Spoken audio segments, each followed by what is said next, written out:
की त्यांच्या 33 पिढ्या जरी आल्या, 33 कोटी देवाची फलटण जरी आली तरी एक संविधान दाखवलं तरी सगळं बाद होतं, एवढी ताकद त्याच्यामध्ये आहे। जातीच्या धर्माच्या उतरंडी तुमच्या आसपास असतील। प्रत्येक भारतीयाला स्वतःचं खरं जर वैचारिक स्वातंत्र्य पाहिजे असेल, सामाजिक स्वातंत्र्य पाहिजे असेल, जगण्याचा श्वास म्हणजे भारतीय संविधान आहे। आमच्या पक्षाच्या, जातीच्या, धर्माच्या उतरंडी बाजूला ठेवून परत एकदा भारतीय म्हणून आम्ही सगळ्यांनी एकत्र मिळून परत एकदा लढण्याची गरज आहे आणि एकत्र येण्याची गरज आहे असं मला वाटतं। जे नेते संविधान न फाडलं गेलं पाहिजे किंवा इतर जी काय भूमिका मांडतात, पण ज्यावेळेस दिल्लीमध्ये संविधान जाळलं गेलं, फाडलं गेलं, त्यावेळेस मात्र हेच नेते मुख गिळून गप्प बसतात, याचं दुर्दैव वाटतं। आला संविधान समर्थकांचा मेळा, मनवाद्यांनो किंवा जातीवादांनो, तुम्हाला पळा पळा पळा असंच म्हणावं लागेल। त्यांनाच काय, त्यांच्या बापाला सुद्धा संविधान संपवता येणार नाही। कितीही त्यांनी विचार केला की मनुस्मृती आणू, मनुस्मृतीचं समर्थन करू, मनुस्मृतीनुसार देश चालला पाहिजे। काही लोकांनी काही सडलेले आंबे खाल्लेले आहेत, काही लोकांनी त्या आंब्यापासून परत आंबे खाल्लेले आहेत। त्यांची मानसिकता, मेंदू हा इतका विकृत झालेला आहे की त्यांना संविधान नको, त्यांना परत एकदा मनुस्मृती पाहिजे। पण त्यांच्या बापांनी संविधान लिहून ठेवलंय आणि तेच काय, त्यांचे कितीही चेले चपाटे जरी आले तरी भारतीय संविधान बदलता येणार नाही। Everyone, please follow, like, share, comment and subscribe the Samyak Kranti channel. Thank you. जय भीम, जय संविधान। आज आपण या ठिकाणी डॉक्टर बाबासाहेब आंबेडकर यांच्या पुतळ्याजवळ आहोत आणि आपण बघत आहोत सगळीकडे संविधान दिनाच्या या ठिकाणी जल्लोष साजरा करण्यात येत आहे। आज या ठिकाणी खूप मोठ्या प्रमाणात गर्दी या ठिकाणी आलेली आहे आणि खूप विद्यार्थ्यांपासून तर सर्व समाजातील लोक या ठिकाणी जमा झालेले आहेत। आज आपण संतोषजी शिंदे यांची प्रतिक्रिया जाणून घेणार आहोत आणि संविधानाचं महत्त्व, संविधानाचा जागर आणि ज्या काही संविधानाने आपल्याला अधिकार दिलेले आहेत त्याबद्दल संतोष शिंदे यांच्यासारखं वक्तृत्व आणि वैचारिक व्यक्तिमत्व आपल्यासमोर प्रतिक्रिया आपण त्यांच्या घेऊया। काय सांगाल सर संविधानाबद्दल?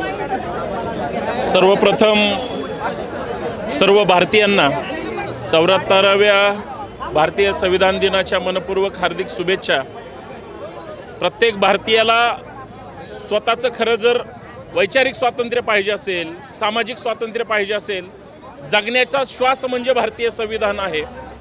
परंतु आज दुर्दैव एका बाजूनं याचं वाटतं की ज्या भारतीयाला आपण स्वतः भारतीय म्हणून तुमच्या जातीच्या, धर्माच्या उतरंडी बाजूला ठेवून माणूस म्हणून जगण्याचं ज्यांनी स्वातंत्र्य दिलं ते भारतीय संविधान, आणि त्या भारतीय संविधानाचं महत्त्व कळण्यासाठी आज भारतीयांना भारतीय संविधान सुद्धा दिन त्या ठिकाणी माहीत नाही आणि काही लोकांना तो सगळ्यांचा आनंदाचा दिवस म्हणून साजरा करावा लागतो।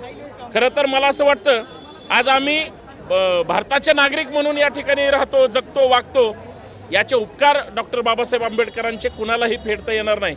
आज डॉक्टर बाबासाहेब आंबेडकरांची आठवण आल्याशिवाय राहणार नाही, कारण जगण्याचे मूलभूत हक्क अधिकार संविधानानं दिले, नाहीतर इथल्या वर्णवर्चस्ववाद्यांनी 3.5% किंवा जातीय व्यवस्थेला ज्यांनी त्यांच्या वर्णव्यवस्थेतून सुरुंग लावला होता, इथली पेशवाई असेल किंवा इथले जातीच्या उतरंडी असतील किंवा आधुनिक मनुस्मृती असेल, ती सगळं गाडण्याचं काम एकट्या भारतीय संविधानाने केलं। आज तुमची आमची जबाबदारी आहे भारतीय संविधान इथल्या लोकांप्रती अजून ताकदीनं ते वापरलं जावं म्हणून। पण या देशामध्ये जातीयवादी विचारधारा इतकी मजबूत आहे म्हणून भारतीयांनी सुद्धा परत एकदा मजबूत होणं गरजेचं आहे। आज आम्ही आरक्षणाची चर्चा करतो, आज आम्ही जगण्याची चर्चा करतो, आम्ही स्वातंत्र्याची चर्चा करतो, पण डॉक्टर बाबासाहेब आंबेडकरांनी आज आम्ही आरक्षणाचे आंदोलन करताना 50 वर्षापूर्वी म्हणजे 1950ला ज्यावेळेस भारतीय संविधान लागू झालं त्यावेळेसपासून आजपर्यंत 75 वर्ष झालं। उपकार आहेत आमच्यावर डॉक्टर आंबेडकरांचे। जर डॉक्टर बाबासाहेब आंबेडकरांनी संविधान लिहिलं नसतं आज आमची काय अवस्था असते आणि आज आम्ही कुठल्या भाषेमध्ये आयुष्य जगलो असतो आणि काय केलं असतं, तर गुलामीचं आयुष्य जगलो असतो। पण ती गुलामीला लाथडण्याची ताकद त्या भारतीय संविधानात आहे। म्हणून आज संविधान दिनाच्या निमित्तानं शुभेच्छा देत असताना मी भारतीय असल्याचा आम्हाला सगळ्यात पहिला अभिमान असला पाहिजे। आम्ही भारतीय म्हणून जगत असताना दुसऱ्याला सुद्धा भारतीय म्हणून त्या ठिकाणी ती वागणूक दिली गेली पाहिजे, ती दिली जात नाही. आणि ती व्यवस्था त्या संविधानाच्या माध्यमातून प्रत्येक भारतीयापर्यंत पोहोचण्यासाठी तुम्हाला आम्हाला छत्रपती शिवाजी महाराज असतील, तथागत बुद्ध असतील किंवा फुले शाहू आंबेडकर अण्णाभाऊ साठेपर्यंतची जी विचारधारा आहे, जी पुरोगामी विचारधारा आहे, जी परिवर्तनाची भाषा बोलते, ती अजून मजबूत होण्याची गरज आहे. आमच्या पक्षाच्या, जातीच्या, धर्माच्या उतरंडी बाजूला ठेवून परत एकदा भारतीय म्हणून आम्ही सगळ्यांनी एकत्र मिळून परत एकदा लढण्याची गरज आहे आणि एकत्र येण्याची गरज आहे असं मला वाटतं. काही राष्ट्रीय नेते असं म्हणतात की संविधानाला हात लावला तरी आम्ही त्याचे हात कलम करू आणि संविधान कधीही नष्ट होऊ शकत नाही, अशी काहींचं म्हणणं आहे. काय सांगाल त्यांच्या या वाक्याबद्दल? खरं तर करणी आणि कथनीमध्ये फरक असतो. जे नेते संविधान न फाडलं गेलं पाहिजे किंवा इतर जी काय भूमिका मांडतात, पण ज्यावेळेस दिल्लीमध्ये संविधान जाळलं गेलं, फाडलं गेलं, त्यावेळेस मात्र हेच नेते मुख गिळून गप्प बसतात. याचं दुर्दैव वाटतं मला. कुठल्या नेत्यांबद्दल काही म्हणजे एखादं वक्तव्य करण्यापेक्षा अगोदर ते भारतीय आहेत का, त्यांना संविधानाप्रती किती प्रेम आहे आणि संविधानाच्या नुसार या देशाची लोकशाही जी नांदते, आज जर लोकशाही म्हणून आम्ही गप्पा मारतो, ते त्या भारतीय संविधानामुळे मिळाली. पण आज आम्हाला ती त्यांना सांगावी लागते. राजकारणामध्ये, समाजकारणामध्ये ते त्यांच्या पद्धतीनं, ज्या पद्धतीनं मांडतात, सोयीनं त्या ठिकाणी भूमिका मांडतात. मला असं वाटतं ते असतील, कुणीही असतील, कुठल्याही पक्षाचे कुठलेही नेते असतील, ज्या वेळेस त्यांना या देशाचा नागरिक म्हणून सांगत असताना त्यांना डॉक्टर बाबासाहेब आंबेडकर असतील किंवा संविधान असेल, त्याच्याशिवाय ते जगू शकणार नाहीत असंच या माध्यमातून वाटतं.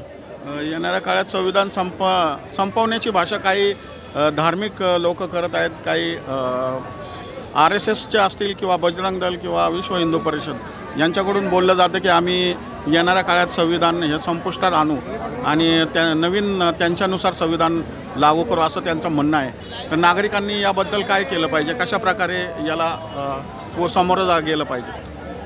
आला संविधान समर्थकांचा मेळा, मनुवाद्यांनो किंवा जातीवादांनो, तुम्हाला पळा पळा पळा असंच म्हणावं लागेल. त्यांनाच काय, त्यांच्या बापाला सुद्धा संविधान संपवता येणार नाही. कितीही त्यांनी विचार केला की मनुस्मृती आणू, मनुस्मृतीचं समर्थन करू, मनुस्मृतीनुसार देश चालला पाहिजे. काही लोकांनी काही सडलेले आंबे खाल्लेले आहेत, काही लोकांनी त्या आंब्यापासून परत आंबे खाल्लेले आहेत. त्यांची मानसिकता, मेंदू हा इतका विकृत झालेला आहे की त्यांना संविधान नको, त्यांना परत एकदा मनुस्मृती पाहिजे. पण त्यांच्या बापांनी संविधान लिहून ठेवलंय आणि तेच काय, त्यांचे कितीही चेले चपाटे जरी आले तरी भारतीय संविधान बदलता येणार नाही. आणि आम्ही जिवंत माणसं आहोत, विचारांनी घडलेलो आहोत. असे कितीही आले आणि कितीही गेले, असे हजारो संविधान समर्थक नुसते एकत्र जरी आले आणि नुसतं त्यांनी बघितलं तरी त्यांना पळायला जागा कमी पडेल. पण हा सगळा वैचारिक किंवा त्यांच्या बुद्धीचा तो प्रश्न आहे. मला असं वाटतं की आम्ही ज्यावेळेस प्रिअम्बल वाचतो, भारतीय राज्यघटना त्या ठिकाणी हातात घेतो, त्यावेळेस लक्षात येतं की ही चौकट इतकी मजबूत आहे की त्यांच्या 33 पिढ्या जरी आल्या, 33 कोटी देवाची फलटण जरी आली, तरी एक संविधान दाखवलं तरी सगळं बाद होतं. एवढी ताकद त्याच्यामध्ये आहे. जातीच्या, धर्माच्या उतरंडी तुमच्या आसपास असतील. आणि सगळ्यात मला या माध्यमातून सांगावं असं वाटतं, एक गोष्ट लक्षात घ्या, इथून पुढं पाठ्यपुस्तकामध्ये ज्यावेळेस भारतीय संविधान शिकवलं जाईल, आमच्या लहान मुलांना, आमच्या महाविद्यालयातल्या पोरांना ज्यावेळेस संविधानाची ओळख होईल, आज फक्त एक संविधान पुस्तक म्हणून माहिती आहे, पण ज्यावेळेस कलमांचा अभ्यास होईल, असे कितीही जातीवादी पिलावळी आल्या तरी काही फरक पडणार नाही. कारण संविधान समर्थक आज हजारोच्या संख्येने होते. 2-5 वर्षात किंवा वर्षानुवर्ष जोपर्यंत सूर्य आणि चंद्र असेल तोपर्यंत संविधान अबाधित राहील आणि त्याच्यासाठी तुमची आमची गरज आहे, ते आपण पुढे करत राहू. धन्यवाद. खूप खूप शुभेच्छा तुम्हाला. जवळ थांबा. महिलांना विशेष अधिकार संविधानाने दिलेले आहे. संविधान नसतं तर महिलांची काय अवस्था असते? प्रथमतः संविधान दिनानिमित्त महाराष्ट्रातील सर्व जनतेस खूप खूप शुभेच्छा. संविधान दिनाचा व लोकशाहीचा विजय असो. मला वाटतं आज लोकशाही आणि संविधान दोन्ही धोक्यामध्ये आहेत आणि आज महिला स्वतंत्रपणे फिरू शकतात किंवा अनेक क्षेत्रामध्ये काम करू शकतात. पंतप्रधान पदापर्यंत महिला पोहोचू शकतात ते केवळ संविधानामुळं. आज जर संविधान नसतं तर महिला मुक्त संचार करू शकल्या नसत्या किंवा महिलांची प्रगती झाली नसती. आज महिलांची प्रगती आहे ते केवळ संविधानामुळे आहे आणि मला असं वाटतं की महिलांनी या संविधानाचा वापर करून अजून गगनभरारी घेतली पाहिजे. जातीपातीच्या पलीकडे जाऊन आपण आपल्या देशाचा विचार केला पाहिजे.